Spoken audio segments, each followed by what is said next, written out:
এজেসিপি জিন্দাবাদ এজেসিপি জিন্দাবাদ জয় আইয়ুব জয় আইয়ুব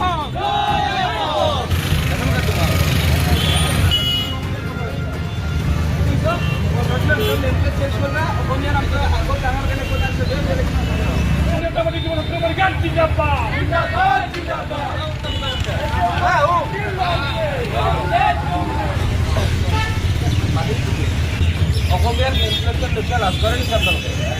অসমত খাইছে, অসমত বেপাৰ কৰিছে, কিন্তু অসমত আপোনালোকে ইনফ্লেশ্যন দেখুৱাই আপুনি কিয় লাভ কৰে?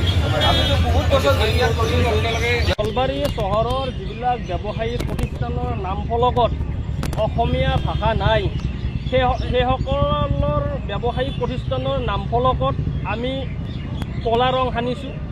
তাৰ সমান্তৰালভাৱে আমি ব্যৱসায়ীসকললৈ আমি এটি আহ্বান দিব বিচাৰিছোঁ যে নলবাৰীত বা অসমত যেতিয়া ব্যৱসায় চলাব, যেতিয়া ব্যৱসায় কৰিব, নাম ফলকত অসমীয়া ভাষাটো থকাটো বাধ্যতামূলক।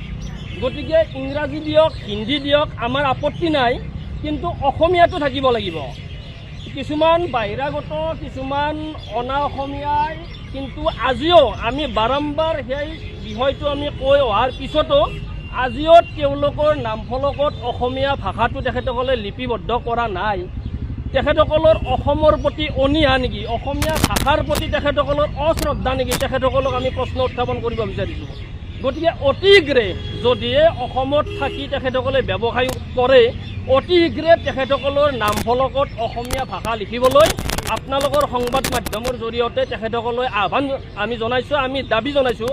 কিয়নো অসমত থাকি অসমৰ হাৱা পানী খাই অসমীয়া মানুহৰ ওপৰত ব্যৱসায় চলাব, কিন্তু তেওঁলোকে নাম ফলকত কিন্তু অসমীয়াটো নিলিখিব, সেই ধৰণৰ কথা অসমত তথা নলবাৰীত হ'বলৈ দিয়া নহ'ব।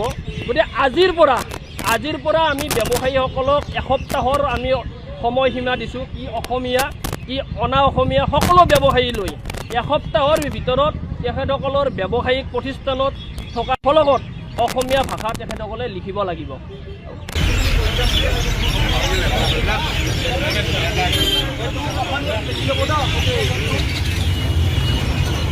এজেসিপি জিন্দাবাদ এজেসিপি জিন্দাবাদ জয় আইয়ুব জয় আইয়ুব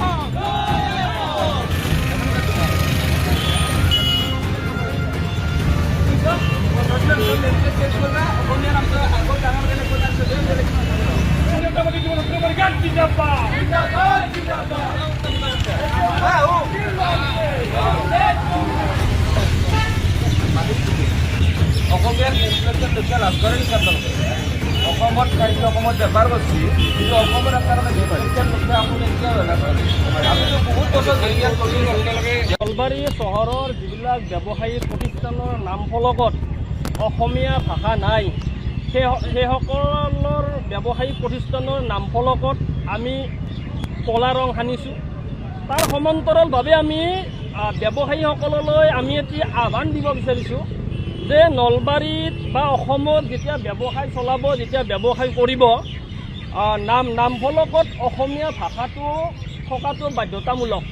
গতিকে ইংৰাজী দিয়ক, হিন্দী দিয়ক, আমাৰ আপত্তি নাই, কিন্তু অসমীয়াটো থাকিব লাগিব।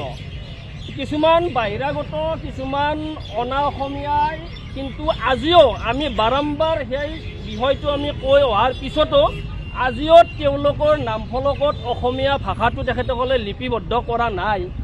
তেখেতসকলৰ অসমৰ প্ৰতি অনীহা নেকি, অসমীয়া ভাষাৰ প্ৰতি তেখেতসকলৰ অশ্ৰদ্ধা নেকি, তেখেতসকলক আমি প্ৰশ্ন উত্থাপন কৰিব বিচাৰিছোঁ। গতিকে অতি শীঘ্ৰে যদিহে অসমত থাকি তেখেতসকলে ব্যৱসায় কৰে, অতি শীঘ্ৰে তেখেতসকলৰ নাম ফলকত অসমীয়া ভাষা লিখিবলৈ আপোনালোকৰ সংবাদ মাধ্যমৰ জৰিয়তে তেখেতসকললৈ আহ্বান আমি জনাইছোঁ, আমি দাবী জনাইছোঁ।